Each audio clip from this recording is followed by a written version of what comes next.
Hi guys, back with another video. And in this video, I want to talk about why I think you should stick with your 18-55 kit lens, or whatever focal range that kit lens is, instead of going out what people recommend and buying a 50mm prime. Let's get into it.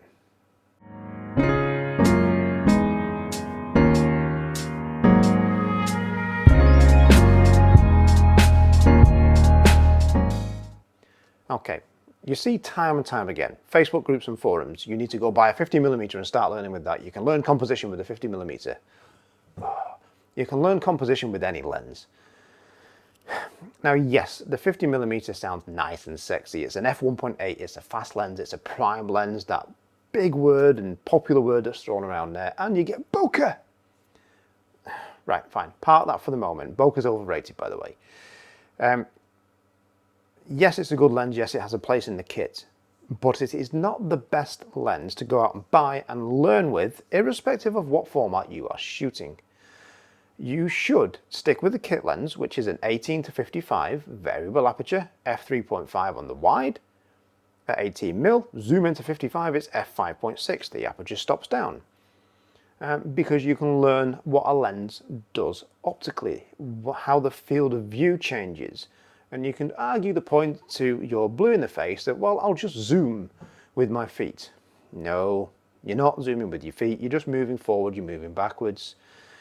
Optically, the 50mm prime lens, as you move with your feet, is still a 50mm prime lens. Optically, that is not changing because that's what it is.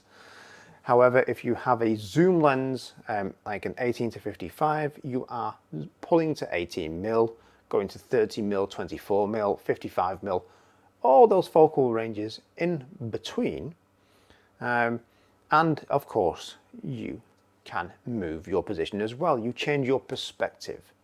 Now, you'll often hear lens compression talked about, and that's BS, quite frankly. What it really is perspective compression. As you move your position relative to your subject, you change perspective. Okay? We all know, or well, we don't all know, but you probably heard it said that the closest element to the lens is the largest element in the frame. So you put a hand closer, gets larger, further away, gets smaller.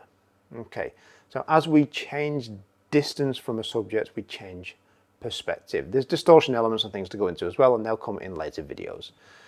But sticking to a fixed lens, whilst maybe great to learn that focal length and learn composition around that focal length and limit yourself and challenge yourself and restrict, it's not the best way to learn what a lens will do optically. So working with an 18-55mm zoom might seem boring. Oh, it's a kit lens, it's really bad. To be fair, they're not that bad these days. Back in the day they were crap, but these days they're fine. They're actually pretty good. You can learn what changing that focal length of a lens does, standing in one position, looking at one subject, pull wide, go telephoto, go close to the subject, pull wide, go telephoto, match the framing at different distances at the same focal length, and you can then start to see optically and visually what changes within that image. Now, we're going to do more videos on this going forward, and videos covering why really lens compression isn't a thing, it's actually perspective compression, and we'll get into that later. But you're doing yourself a disservice, I think, by buying more kit straight off the bat, because you don't know your camera yet, you don't know your current kit lens yet, and you're adding another element, another thing to learn. You're probably spending money you don't need to spend immediately. It'll come later. And you've got a lot to get into in terms of what a lens will do visually to an image. There's a reason why, if you, let's say for example, take a flat lay image of a load of food with circular plates, circular beer jugs, circular mugs, cups and what have you. You don't want to shoot that with the camera all the way up on a 100mm lens, because you're just going to see a ton of circles on the table and not able to see the shape of those dishes, shape of the pots. So we pull wider, we go to 35, we go to 50mm, bring the camera in closer, so we start to play and work with that visual perspective change and distortion so we can see the sides of the glasses. It tells the story. So the change in focal length is just as important to all the rest of the stuff that you do with the camera and light and so forth, because it can visually change how something looks. If you look back through history and news photos of airplane displays, I think it was near a bridge in San Francisco, I could be wrong, but anyway, someone was racked on a telephoto lens, okay, obviously miles away to get the framing that they wanted. They're way back there, so all the elements in the frame then start to equalize in size. So you've got the bridge and the viewing platform where everyone's standing and this big plane behind the bridge, and everyone's going, oh my god, the pilot's being really stupid and risky, he's going to hit the bridge, he's going to kill people. Nah, the plane's plenty far enough away from the bridge. With the human eye from the viewing platform, you will absolutely see that. With a choice of focal lens alternative to what they've done in a different shooting position, you would see that as well. There's been photos of a woman in a war zone sat on a dusty floor holding a child. I forget the actual name of the picture and who took it, with tanks rolling down the road. You go up close, pull wide on them, you'll see them, the environment, and you'll see those tanks miles away. Ah, she's cool, she's fine. Tanks are way away. You know, it's going to be ages until they get here and run her over, let alone they can fire a shell from a distance. But anyway, but you back off and go telephoto and everything. They call it lens compression. It's not really. That perspective changed. Elements in the frame visually in size have equalized. There she is on the floor.